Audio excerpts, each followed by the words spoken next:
안녕하세요. 미국 항노화 전문의 골정렬자 윤용현입니다. 오늘은 비타민C에 대해서 환자가 또 물어본 게 오늘 있었어요. 굉장히 자주 듣는 질문이죠. 선생님, 비타민C를 먹으면 신장에 결석이 생긴다고 하던데 동맥경화가 좋아진다고 하던데 비타민C 선생님이 말을 한 대로 먹어도 되나요? 제가 뭐라고 말씀드렸을까요? 당연히 드셔도 됩니다 라고 이야기를 했어요. 비타민C에 관해서 가장 흔한 미신이라고 하죠. 이런 미신 중에 하나가, 첫 번째는 신장 결석을 일으킨다, 두 번째는 약간 빈혈을 일으킨다, 이런 내용들이 있었어요. 쉬운 것부터 하나씩 한번 까보고 가봅시다. 비타민C를 먹었을 때 빈혈이 생긴다. 비타민C를 먹으면 어떻게 될까요? 철분의 장내 흡수량이 높아지게 됩니다. 그러면 철분의 장내 흡수량이 높아지게 되면 철이 흡수가 잘 된다는 얘기고, 철이 흡수가 잘 되면 어떻게 될까요? 빈혈이 좋아지게 되겠죠. 물론 철분 자체를 영양제로 먹었을 때와 음식으로 먹었을 때 다른데요. 장내의 흡수량을 해서 이야기를 하기 때문에 음식으로 먹었을 때 철분의 흡수량이 높아진다는 건 좋은 거거든요.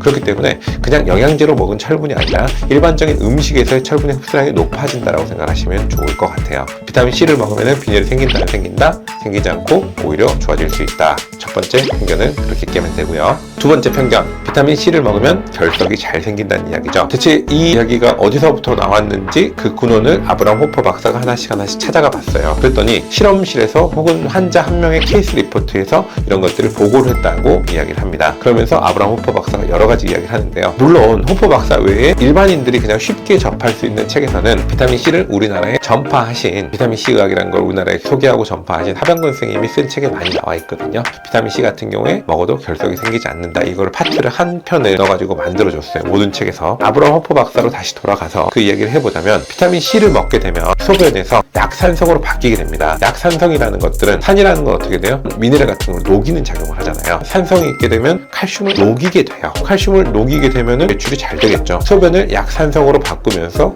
칼슘을 오히려 배출을 잘 할 수 있게 만든다. 팩트 1번이에요. 자, 두 번째, 우리가 비타민C를 먹게 되면 칼슘의 배출을 높이는 것뿐만이 아니라 옥살산 칼슘이라는 것과 비타민C가 결합을 해요. 산성을 만드는 것 외에 비타민C가 이와 결합을 해가지고 또 배출을 시켜줘요. 즉 칼슘 자체가 배출이 잘 될 수 있도록 만들어주는 게 있고요, 산도를 높여가지고 환경을 바꿔주는 것도 있다는 거죠. 그리고 소변을 잘 나오게 해줘요. 비타민C를 충분히 먹는 사람들은 화장실을 좀 많이 가거든요. 그러면 결석이 잘 생길까요? 아니잖아요. 결석이 생긴 사람들이 흔히 또 속설로 있잖아요. 맥주를 먹고 좀 이렇게 하면은 결석이 잘 빠진다, 많이 먹어라. 화장실을 많이 가기 때문에 이제 그렇게 되는 거잖아요. 그냥 물을 우리가 그렇게 먹을 수는 없으니까요. 그냥 물만 먹어도 물 중독이라는 거 있는 거 아세요? 물 중독으로도 사람이 큰 문제가 생겨요. 정신과 병으로 치료한 기록들도 있고요. 근데 비타민C 같은 경우에는 먹어도 중독이 안 되고 유일하게 나타날 수 있는 게 설사, 그 다음에 약간 뭐 방구 정도, 장이 좀 안 좋아서 꾸룩꾸룩해요, 이런 정도거든요.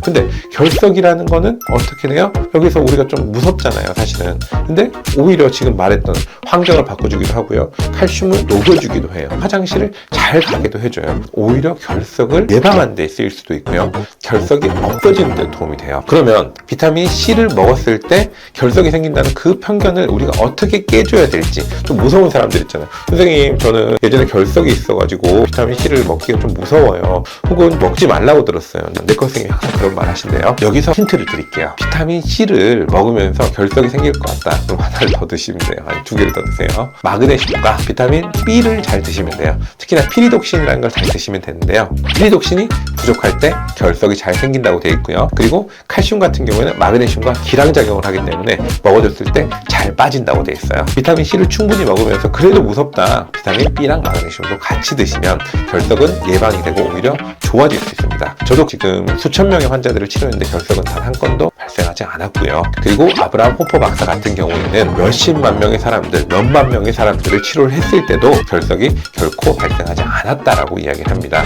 그리고 이에 대한 보고도 특별하게 없었고요. 단지 이런 낭설을 믿고 카더라를 믿고 이야기하지 마시고 이런 내용들을 좀 하나씩 근원을 찾아서 보다 보면 비타민C를 먹었을 때 오히려 결석이 예방될 수 있다는 사실 꼭 기억해 주시면 좋을 것 같습니다. 항상 환자분들이, 그리고 여러분들이 좀 좋아하시는 것들이 비타민에 대한 주제인 것 같아서 이런 부분들을 조금 더 해드리려고 노력하고 있습니다. 지금까지 제가 알려드린 정보가 도움이 됐다면 좋아요, 구독, 알림 설정 눌러주시고요. 지금까지 골정결자 미국 항노화 전문의 윤용현이었습니다. 감사합니다.